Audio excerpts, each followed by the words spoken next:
星河，一生天地山河，牵念你的我，不怕土与莲言悲歌。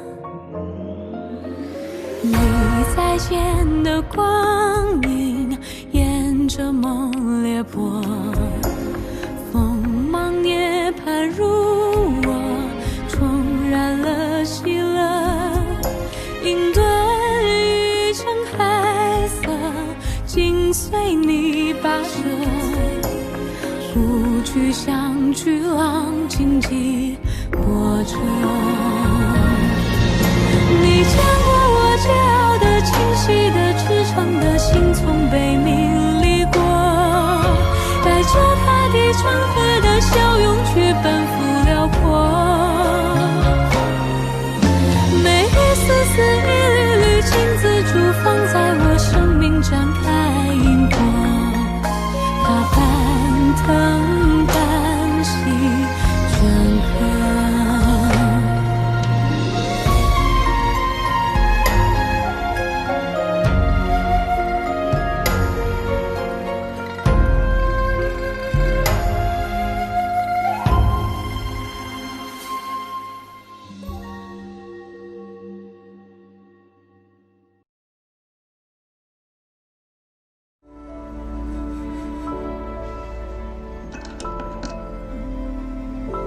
为什么要去看我？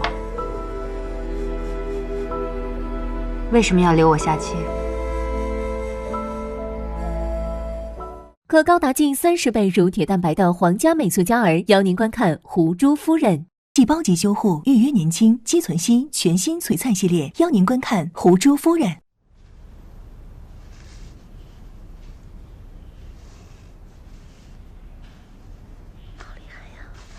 我们要学多久才能绣成这个样子啊？绣的可真好。参见青海公。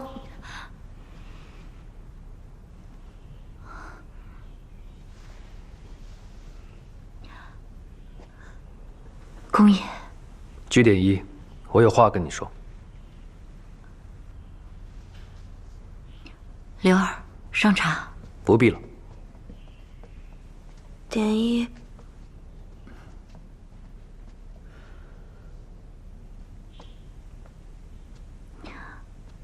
公爷，父亲既已去了，我说过，你不再是我的家臣。我们只是暗卫营的同僚，这声公爷，倒是不必。那今日您来灵锦寺，是有公事？居点一应该知道。建明承继了爵位，所以你我之间的旧事被重提了。今日来此，我是想说清楚。自从慈亲去后，我曾立誓，不藏私，不成家，以身奉国，立功自效。我们父母那一辈虽有前约，但你我之间本无约定，希望你不要自误。原来，青海公到此，只是为了告诉七七这些。点一，不要误了自己。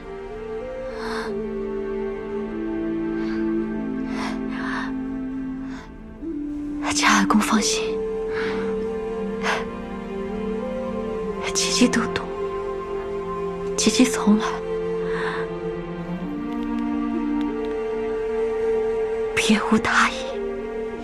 那是我叨扰了，我有公务在身，先告辞。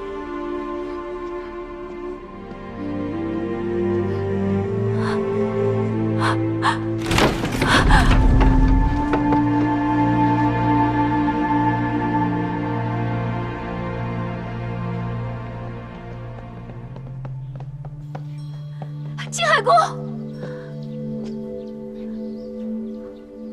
这么多年，七七早已经习惯，早就当您是七七的，把您当成七七的兄长。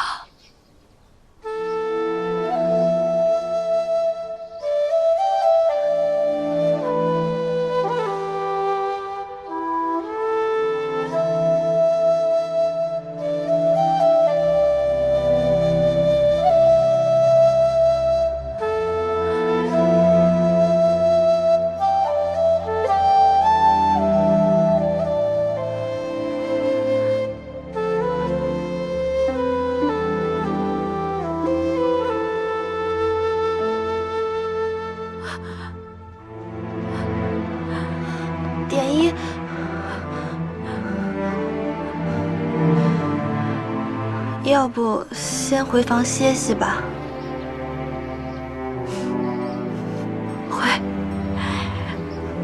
回去吧。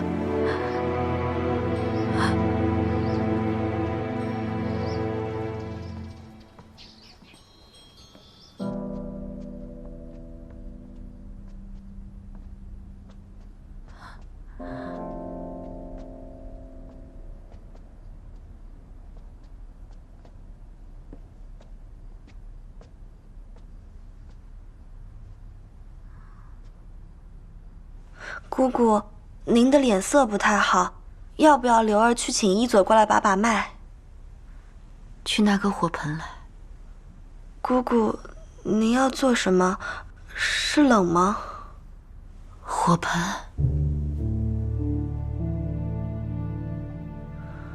是。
慢点啊，这桌子，哎，一个人拿不了，2个人拿。哎呦喂，这可是海市最喜欢的东西，你可别给我摔了啊！哎，好的，大公子。师傅，海市的东西都搬过来了，照您的吩咐，按照旧馆的样子大概置办呢。这海市肯定高兴坏了。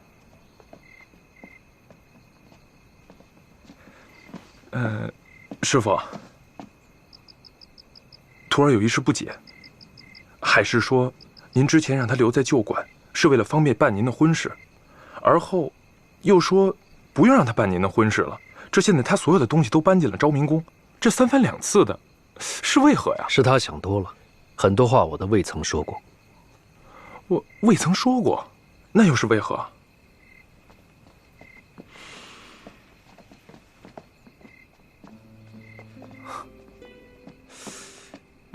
那是为何？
给你。怎么了？咱们自东南向西走，每年10月大雪封山之前，都能遇见那些不怕死的雷州商人，赶着运红花、吉贝和麝香进江岸。按说今年黄泉关共有13万人马过冬，胡库人也不会拣这个时候来啃硬骨头。汉州的路上该更安全才是。可是这一路上静得出奇呀，祝念人、尼华罗人、南皮人一个都没有。你的意思是，胡库人已经到了黄泉关？他们要是攻打黄泉关，我们过双环城市就该有消息。可是这个世界，戈壁沙漠里所有的祭泉都该干涸了，除了走皮罗山域沿河一带还有水草，其他地方都光秃秃的，又险峻无路。他们不闯黄泉关，那还能去哪儿呢？下雪了。这才9月末，这边竟下雪了。冰川，他们是从冰川上来的。冰川，那里人可以通过吗？这几年来，冰川多少有所消融。天气变暖，冰舌与岩石之间那些数丈深的深下，渐渐被水携泥沙填补。冬季再冻结起来，就平缓得多。但是，这样的话，冰川便容易滑动崩塌，根本无法行走。若是震动太大，还会引动山上的雪崩。因此，咱们在冰川前的水井屯才驻扎了不到2000人马。可是今年，汉州8月末就下了雪，胡库人那边怕是9月，不，8月底就被雪埋了草场。这么几十年一遇的寒冻天气，冰川都被冻得结结实实。除了走皮罗山域和黄泉关以外，这冰川就是最好的一条大路。再加上地势崎岖，容易遮蔽人马。换了我是胡库人，我也宁愿走冰川。他们带的粮草定是不够的，所以一定会去掠夺。是。从冰川出来后的20里便是水井屯，那里驻军不到2000，屯垦的百姓也只有2000多人，东西来往的商旅全在那里补给。咱们现在离黄泉关250里，离水井屯170里，还压着13万人过冬的口粮。张大人，你先押粮回营吧，我带人去水井屯。你这是出阵，又没个人带领，这为何要人带领？我们几个跟着大哥便是了。对，我们跟着大哥便是了。张大人，13万人的冬粮都压在你身上，自然不可分身。但这水井屯也不能见死不救，都是大征的将士，不能伤了军心。粮草要紧，还是先返回本营，再派人前往水井屯。到了营里再派兵，就怕是来不及了。李副将、郑副将，末将在。你2人率2000人马，听从方大人调遣，前往水井屯救援。是，我们一同前往。还有我们。张大人，我去了。走。所有人，准备出发。明晚天黑之前，一定要赶回本营。师傅，黄泉营新军的消息到了。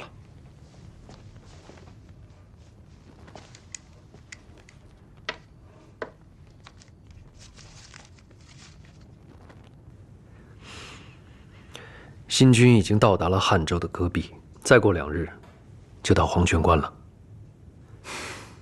总算要到了。黄泉关那边有什么异动？师傅，现在那边并没有新的消息。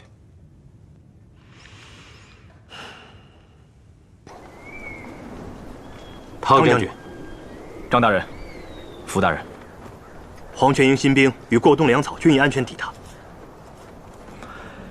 任重道远，有劳2位大人了。怎么不见新任黄泉营参军方海士？得知水井屯有背袭危险，方参军前往救援，军情紧急，未能通知将军，还请将军恕罪。没想到方参军去了水井屯。水井屯确有战事，我等到营房再议。请。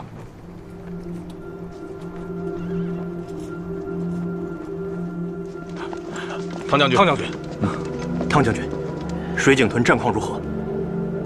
那些虽是胡库散布，但为数不少，且突然袭击加上下雪，消息来迟了。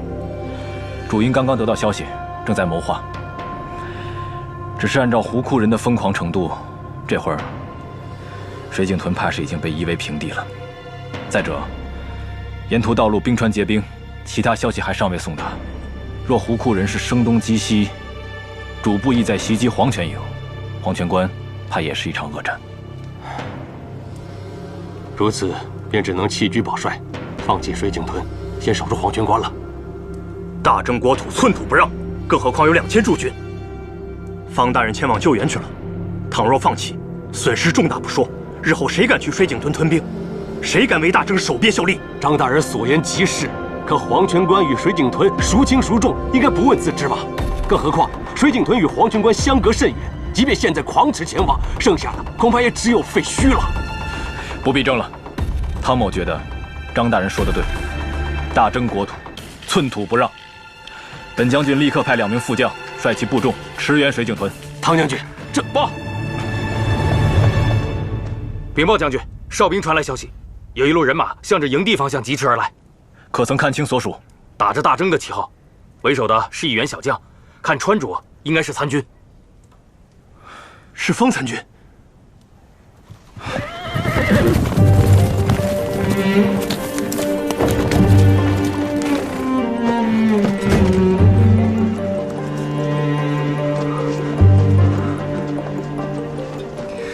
张大人，怎么样？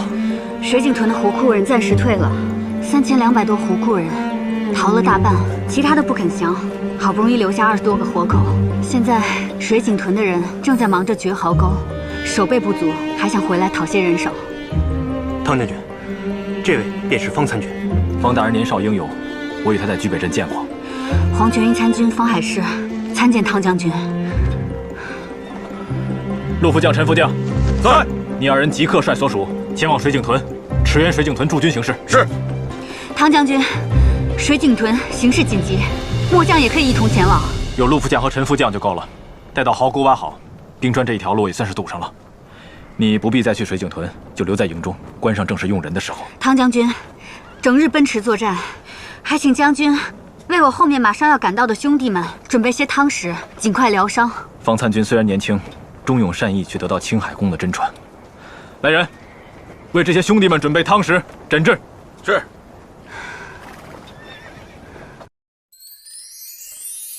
39小儿感冒药，孩子感冒怎么办？就这么办。39小儿感冒药，邀您继续观看《胡珠夫人》。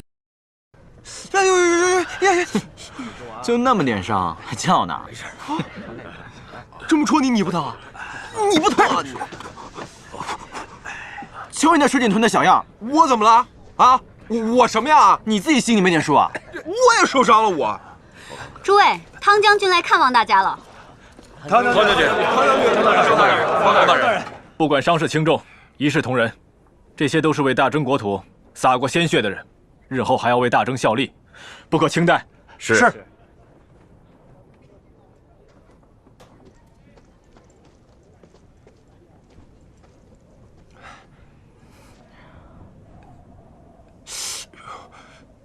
伤口或许会很疼，但过去这一道关口，便是顶天立地的汉子。将军说的是，这水井屯确实是一道关口。若不是因为我们大哥英勇无畏、战术得当，我们几个人死在那儿也就罢了，就怕连这水井屯也失守了。这次多亏了大哥，我们才捡回一条小命。谢大人，谢冯大人。来，将军，我们大哥安排了3路夹击之策，只给敌人留了1个出口逃跑，率领军民一起打击。诸位可以想象一下啊，这胡库士兵怎么能抵挡住咱们3路夹击军民联合呢？那根本就是不可能啊！对，果不其然，就从大哥给安排的那一条唯一的退路给逃跑了。就在他们准备逃跑的时候，只见大哥是身影一闪，直接落在了那西门的土墙上。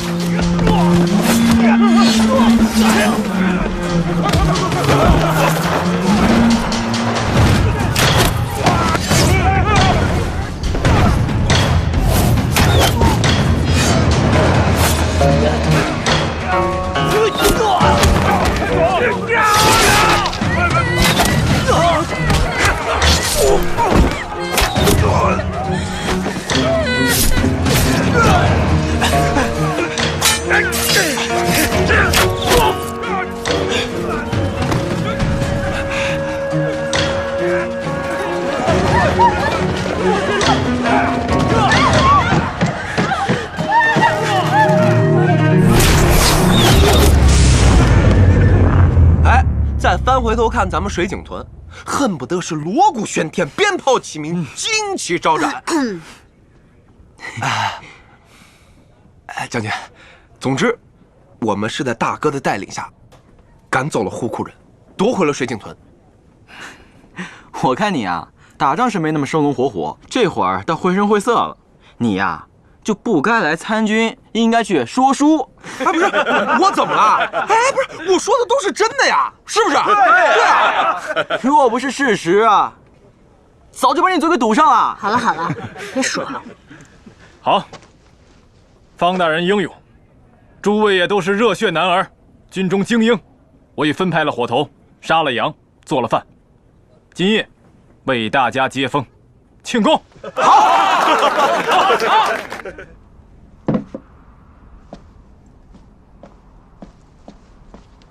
这关外气候寒冷，眼下冬季将至，是1年之内最难熬的日子。只有这些粗粟麦、羊肉和酒，全当为诸位接风洗尘了。方大人，还多亏了你，当断则断，飞驰前往水井屯救人呢。水井屯兄弟损伤过千，末将心中委实难受，怎经得起将军这样称赞？胡库人的凶残和暴力有目共睹，能保住水井屯的驻军和百姓，已经是不幸中的万幸。边塞战场，人如草芥，个中荣辱，天地共治。来，干！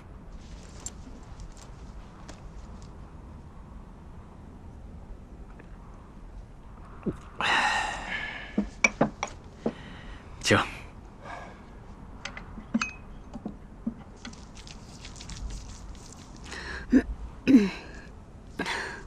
怎么，不舒服吗？方大人年轻出阵，战况又如此惨烈，一时反胃也是难免的。当初大家都是这个德行，久了自然就好了。那是，日后还要仰仗像方大人这种年轻勇猛的将领上阵杀敌，击溃胡库，要尽快熟悉起来才好。谁天生杀过人呢？我初见方大人时，只听别人称呼他方小公子，看上去身量中等，容色堪称秀雅，不似战将，倒像是个幕僚谋士。没想到这一打起来，竟如此勇猛，让汤某刮目相看呢。汤将军过誉了，是大家共同努力，所以才能击退敌军的。果然有刘商方氏的家风。刘商方氏这一代家主，青海公方建明，14岁便领军作战，驰骋于2军之中，6军必役，叫敌将折剑。当初经闻他病逝的消息，汤某还感叹良久。没想到青海公竟然还活着，真是世事难料，天命叵测呀！你到达黄泉营之后，必须要全力护卫汤潜子，如同护卫我一样。一旦我在都中给你寄信，无论内容如何，尽快杀了他。来，喝酒。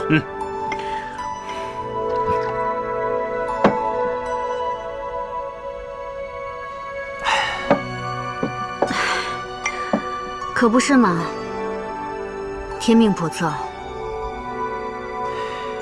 方大人，你殿选第3，必是曾入宫面圣的，陛下可安好？陛下很好。那昶王殿下和淑容妃可安好？都好。听闻昶王每日最新在养育他的鹰隼，淑容妃进宫以后生了一次病，不过很快就好了。都好就好，都好就好。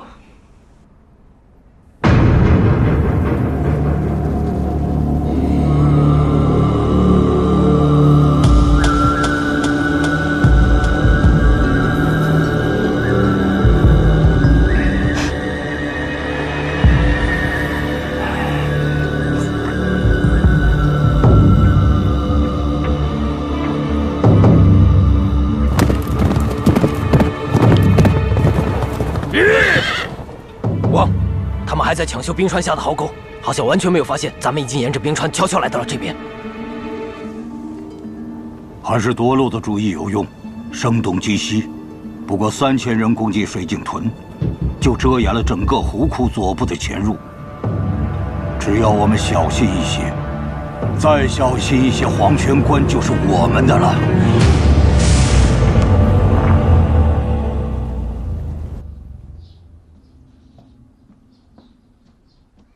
师傅，黄泉营那边的消息来了。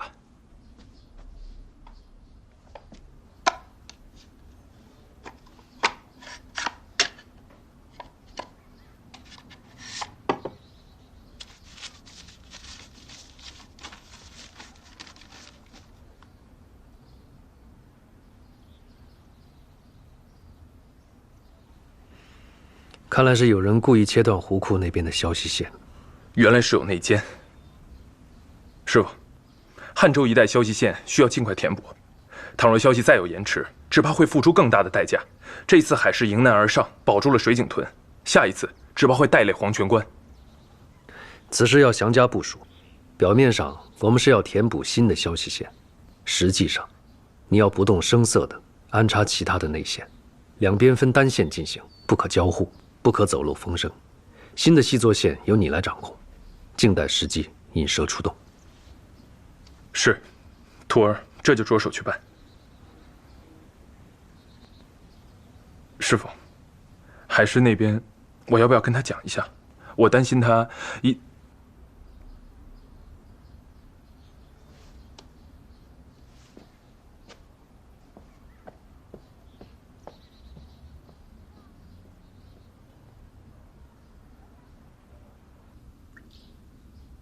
这都个把月了才好的差不多，舒荣妃日后也应当把自己放在心上，不相干的事情就不要去做。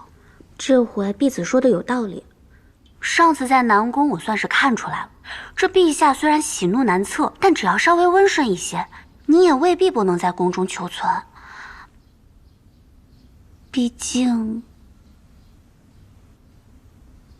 竟有子簪皇后的情分在，天长地久，她总得照看你一二吧。我不愿取这个巧。哎，淑容妃，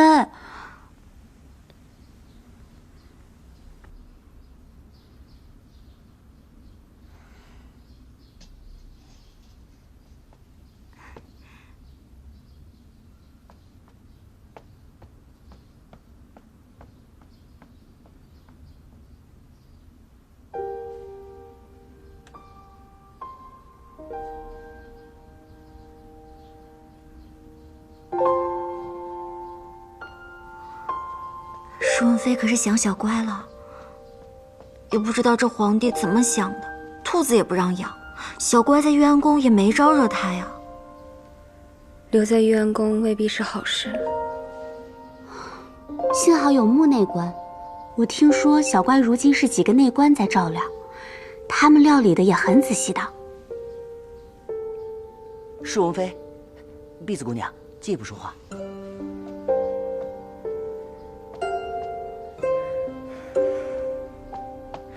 婢子姑娘，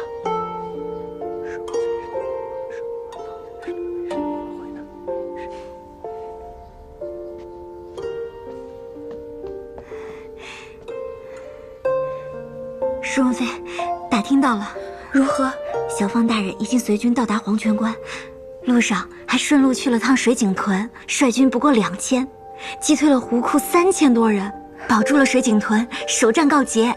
可有受伤？听积风馆的侍卫说，小方大人英勇无比，毫发无伤。太好了，小方大人毫发无伤，首战告捷。振初哥哥身边又多了一员猛将，这可你的了。好倒是好，婢子姐姐日后打探这消息也要小心些，万一被那大真皇帝知道，咱们淑容妃又要遭殃了。你们俩去给我拿点彩纸来。又不是逢年过节，要彩纸做什么？快去。是。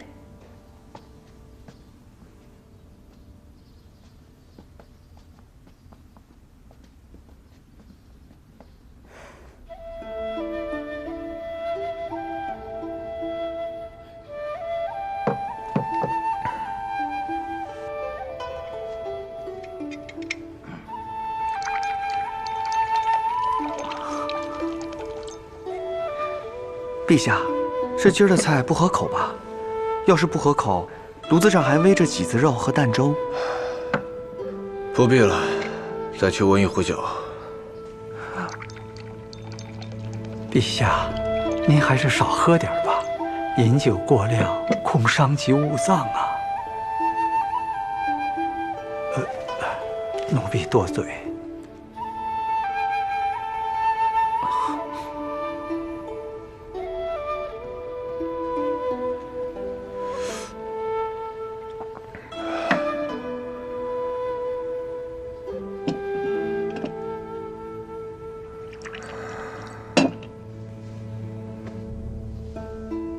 哎，陛下。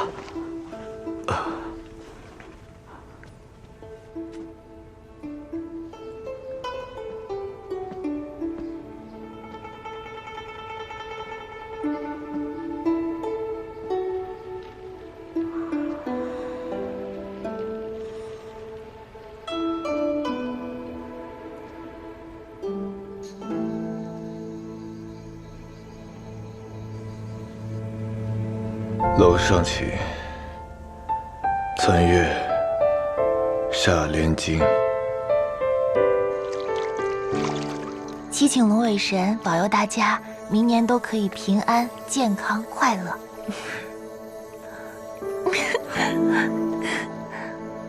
杰明喝多了，哎，怕不是墓上哪家姑娘了？喝多了就丢下去醒醒酒。哼，我没有醉，丢就丢吧，我不怕水，你才怕呢。原来阿旭怕水？谁说我怕水了？不怕不怕，如果你真的掉到水里，我拼了命也会救你上来的。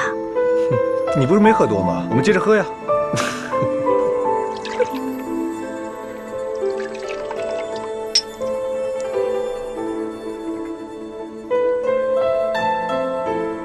梦见茂陵惆怅事，桃花柳絮满江长。生计作吹笙。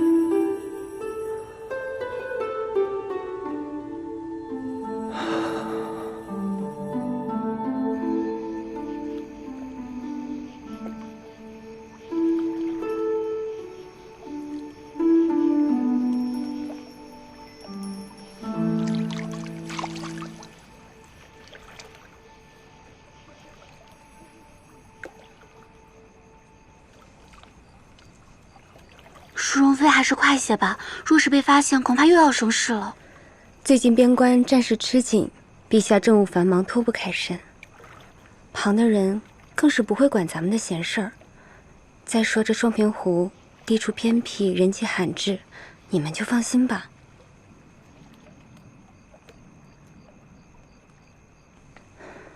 龙尾神保佑，保佑珍珠哥哥和小王大人平安，一定要平安。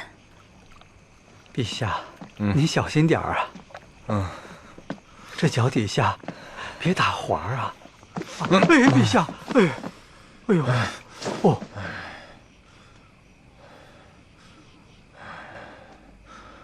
这是何物？哎，这是水灯啊！哎呀，这宫里不许私放此物啊！奴婢这就捉人查。哎呦，哎，陛下。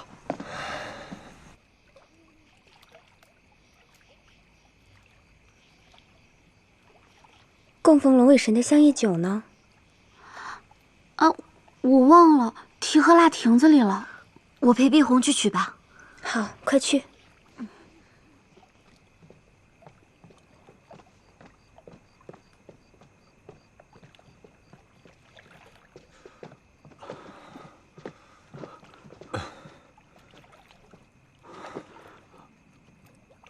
哎呀，陛下，这……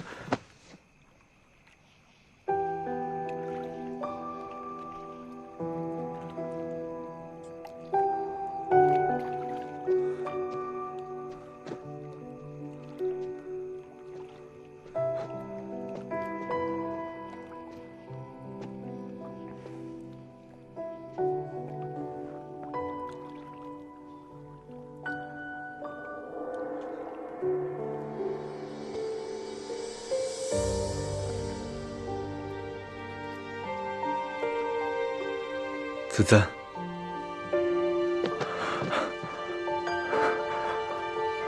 子簪，这么久了，你知道我有多想你吗？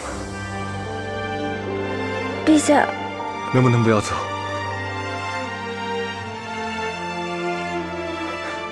陛下，陛下，你可……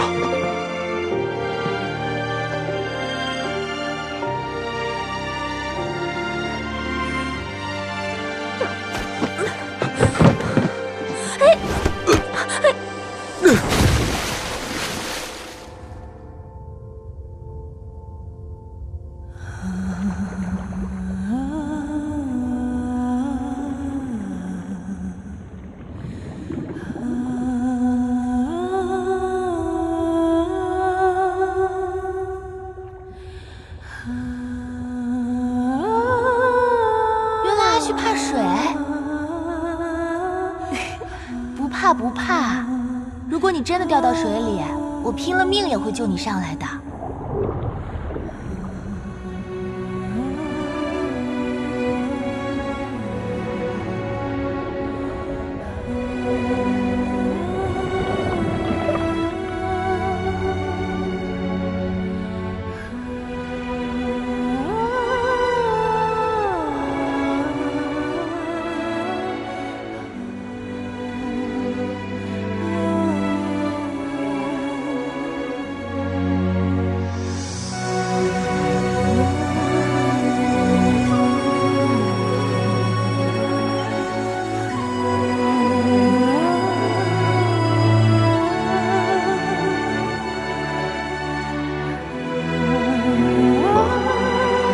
冷？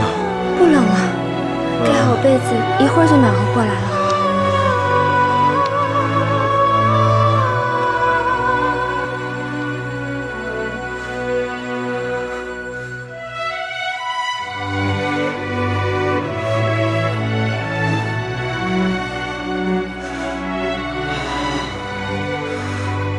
子簪，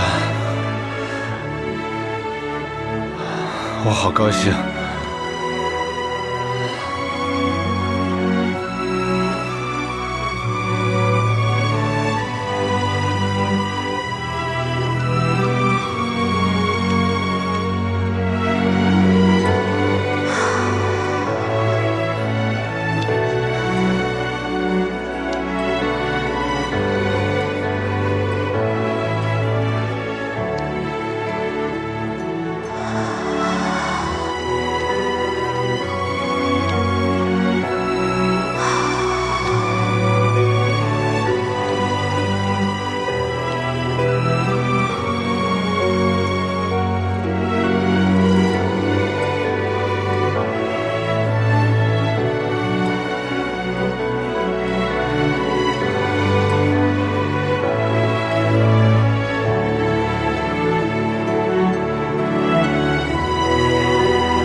陛下醒了。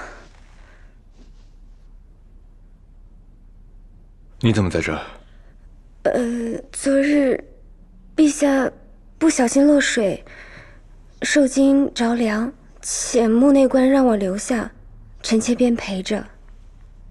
陪着？朕可从未曾要你陪着。金城宫是陛下起居之处，无诏不得入，提篮有罪。昨日是朕喝醉了，要不是有你在，险些酿成大祸。提篮，你有功劳，起来吧。这都是提篮本应该做的，不敢鞠躬。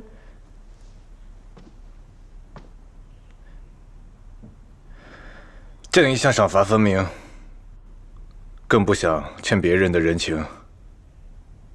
想要什么都可以提。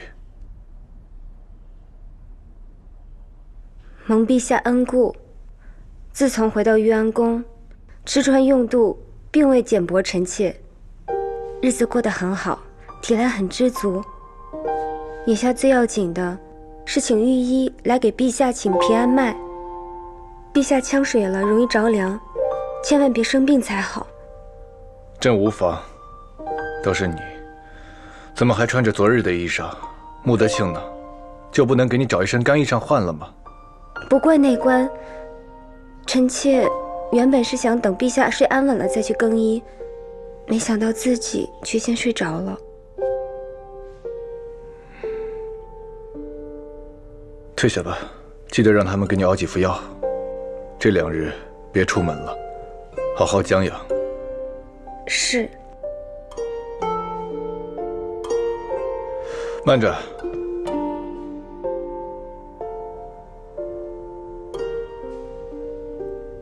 那只兔子，他们给你送回去了吗？陛下在说什么？正是说，那只兔子在朕这儿养着不合适，记得让他们给你送回去。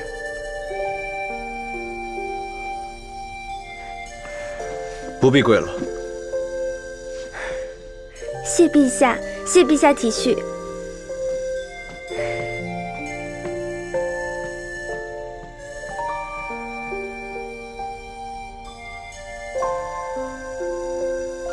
青海宫这边，淑容妃。青海宫，淑容妃。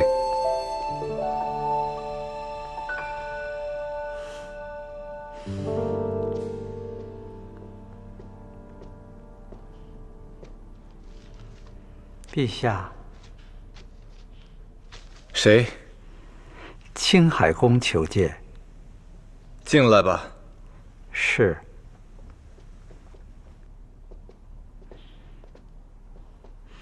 陛下，这么点小事就把你也给惊动了。有奏报，黄泉关的捷报已经传来了。这汤前字当真挺会做人的，口口声声都在褒扬方海市，好像没了方海市，水井屯就丢了似的。怎么？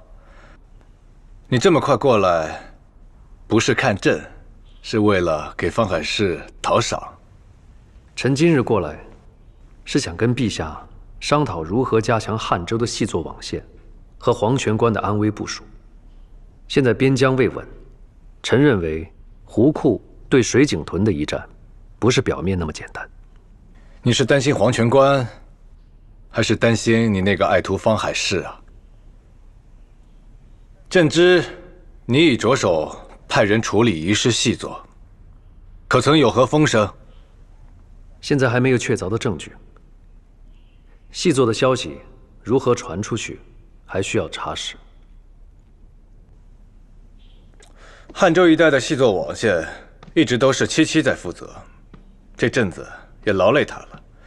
前线战事固然重要，但黄泉关凭借其天然屏障，也并非这么容易攻破。倒是你们的婚事，别因此耽误了。臣的婚事，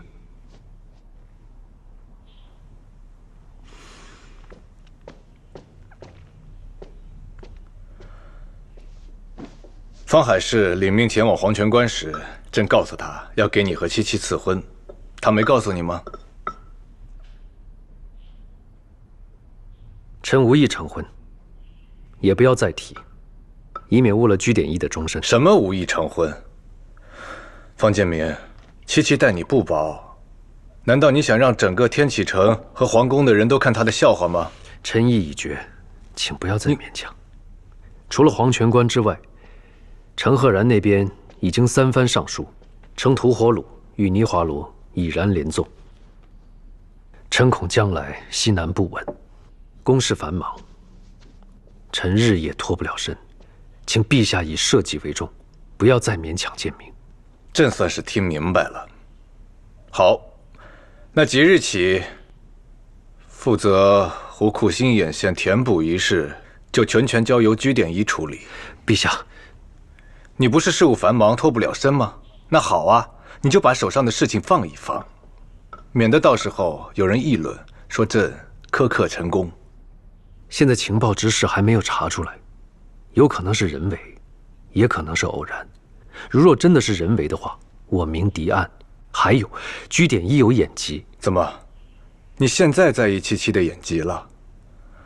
再怎么说，七七也是暗卫营线报细作的头领，这点事儿难不着他。陛下，朕意已决，你事务繁忙，不便参与细作网线修补事宜，且去与居典一交接吧。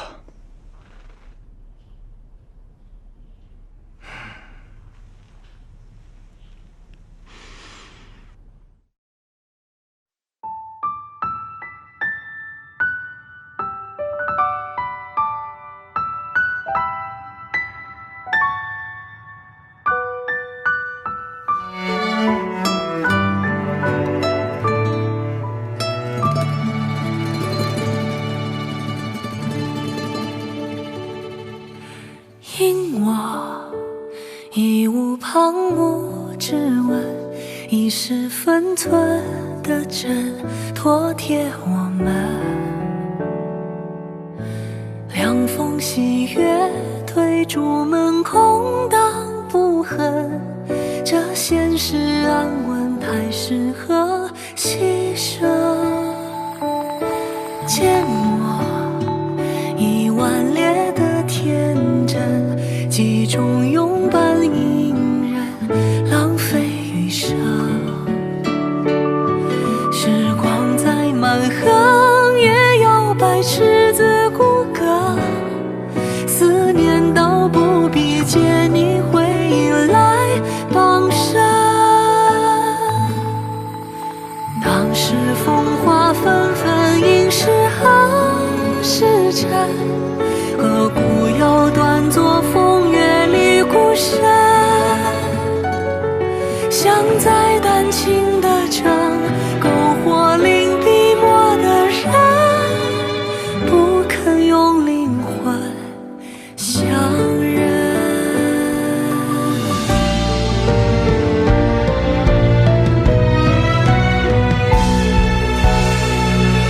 望你余生涉水而去的孤独，就不要止于我在的篇幅。为你踏平的路，铭定在我的眉目。